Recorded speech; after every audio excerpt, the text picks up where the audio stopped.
Halo teman-teman, sekarang kita mau lanjutin untuk kita merespon atau mereaksi terhadap video dari Pak Rey ya mengenai pengadilan pajak. Oke, jadi ini banyak ilmunya teman-teman. Buat teman-teman yang mau di pengadilan pajak ya, ini banyak ilmu banget. Kita akan reaksi lagi mengenai pengadilan pajak. Kita lanjutkan di menit ke, coba kita langsung share teman-teman ya. Kita langsung share. Di menit ke 48, 54. Wah, masih panjang teman-teman ya, luar biasa. Ini belajar ilmu gratis teman-teman ya. Kalau Anda bayar beliau mahal banget nih teman-teman ya. Oke, ini mengenai persidangan PT Arion yang sudah lama sekali teman-teman ya. Mari kita dengarkan lanjutin. Iya, iya. Bisa kan merekam secara offline, silakan. Ya. Ini masih ngebahas mengenai perekaman teman-teman ya, karena waktu itu masih hakim zaman jadul teman-teman, zaman batu ya, di mana hakim ini masih, menolak atau tidak memperbolehkan mengenai perekaman audiovisual di pengadilan pajak.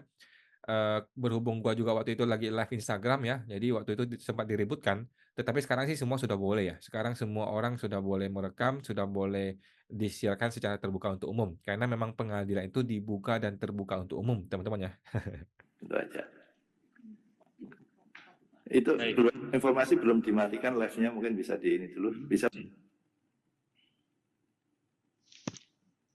Ya, majelis mau tanya majelis, kalau Ya, disiarkan secara silakan Pak. live, apa kerugiannya dari majelis hakim ini?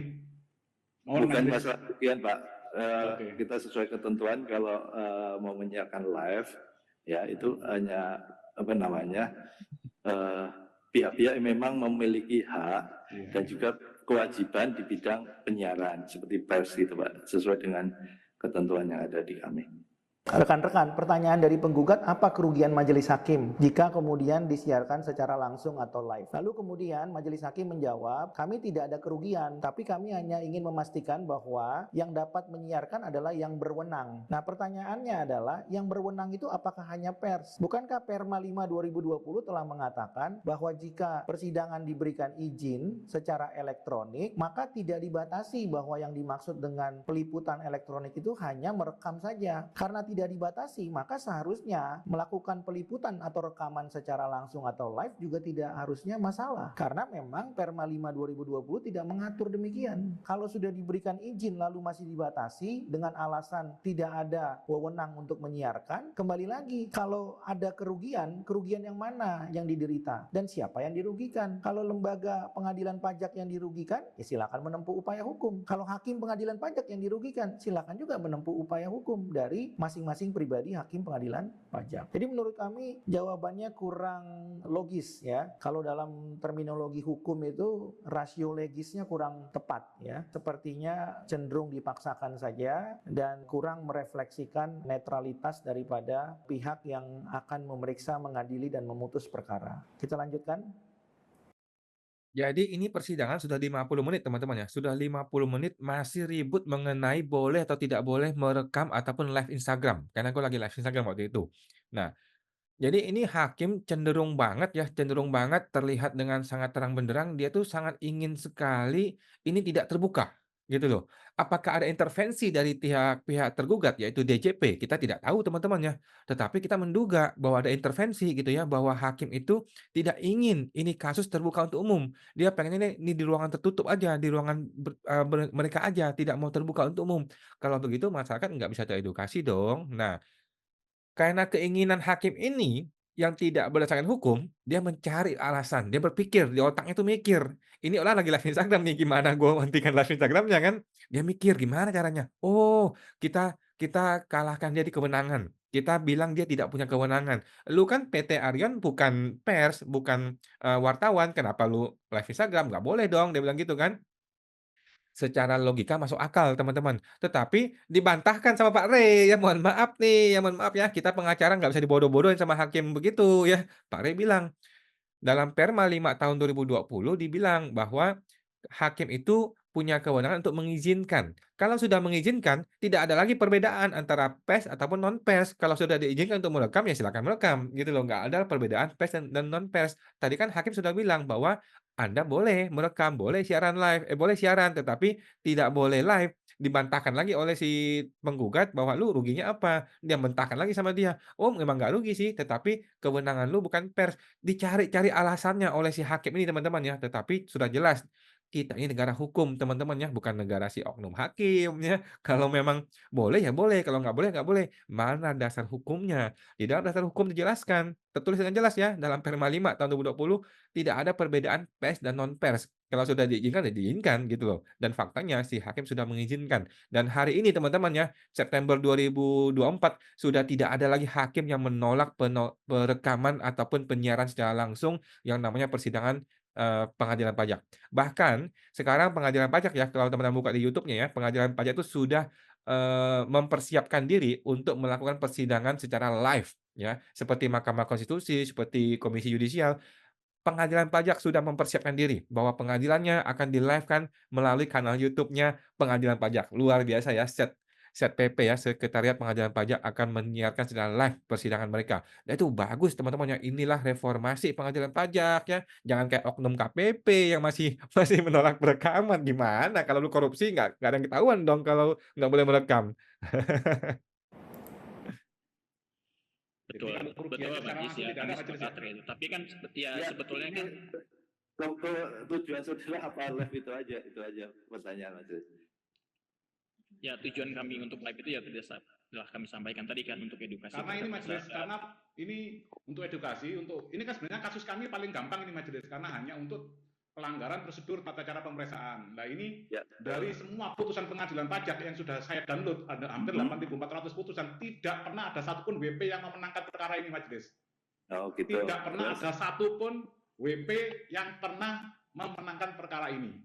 Terus dalam persidangan kami juga berkali-kali dalam tanda kutip Rekan-rekan, penggugat menyampaikan alasan kenapa penggugat perlu meliput dan menyiarkan secara langsung atau live. Karena menurut penggugat, persidangan di pengadilan pajak itu belum memberikan rasa keadilan. Kenapa? Karena menurut penggugat, berdasarkan penelusuran yang dilakukan oleh penggugat, di mana penggugat telah melakukan download sebanyak 8.000 perkara, tepatnya 8.400 perkara yang diajukan dalam bentuk gugatan sehubungan dengan pelanggaran hukum acara pemeriksaan pajak, tidak ada satupun gugatan yang dimenangkan. Padahal nyata-nyata telah terjadi pelanggaran hukum acara pemeriksaan pajak. Oleh karena itu, penggugat berpendapat bahwa perkara PT Arion Indonesia ini perlu disaksikan oleh jutaan wajib pajak, termasuk juga mungkin jutaan warga negara Indonesia yang ingin mengetahui perkara di bidang perpajakan. Sehingga menurut kami sangatlah logis kalau kemudian penggugat mempunyai alasan untuk meliput dan menyiarkannya secara langsung. Dan lagi-lagi kami tidak melihat adanya kerugian yang dialami oleh lembaga pengadilan pajak maupun hakim pengadilan pajak. Kita lanjutkan persidangan.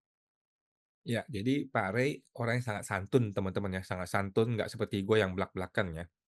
Pak Rey dengan tegas menyatakan bahwa tidak ada pelanggaran apapun secara hukum ya. Lagi pula sekarang ngomong logika nih, ngomong logika nggak ada rugi, nggak ada kerugian bagi si hakim. Kemudian ngomongin logika nih, ini persidangan terbuka untuk umum sehingga seluruh warga masyarakat boleh dong menonton dan jutaan wajib pajak pengen menonton, pengen tahu bagaimana kasus persidangan di pengadilan pajak gitu loh. Apakah seserem yang dibayangkan? Apakah ada korupsi dan sebagainya? Kan ini masyarakat perlu tahu gitu. Jadi Pak Rey ini masih sopan pakai logika. Kalau gua mah nggak pakai logika, nggak usah pakai logika. Ini negara hukum, Bos, bukan negara logika. Nah, jadi hakim mesti jelaskan hukumnya bagaimana Pak Hakim ya. Jadi oknum-oknum hakim tuh mesti dikasih tahu juga atau diedukasi juga ya bahwa negara kita negara hukum, bukan suka-suka si oknum hakim gitu. ini dari pihak pengadilan kemarin Bantan kan nggak bisa upload, sekarang waktunya kami Bantan sidang sudah dimulai, itu aja majelis. Jadi ini kami ingin memberikan edukasi bahwa sementara dari pihak tergugat itu tidak pernah ini majelis tidak pernah memberitahu mengedukasi kami wajib pajak apabila ada pelanggaran prosedur itu bisa digugat, yang diberitahukan hanya untuk keberatan sama banding majelis. Jadi ini gugatan ini satu-satunya kami majelis yang berjuang yang belum pernah ada WP yang berhasil seluruh Indonesia majelis.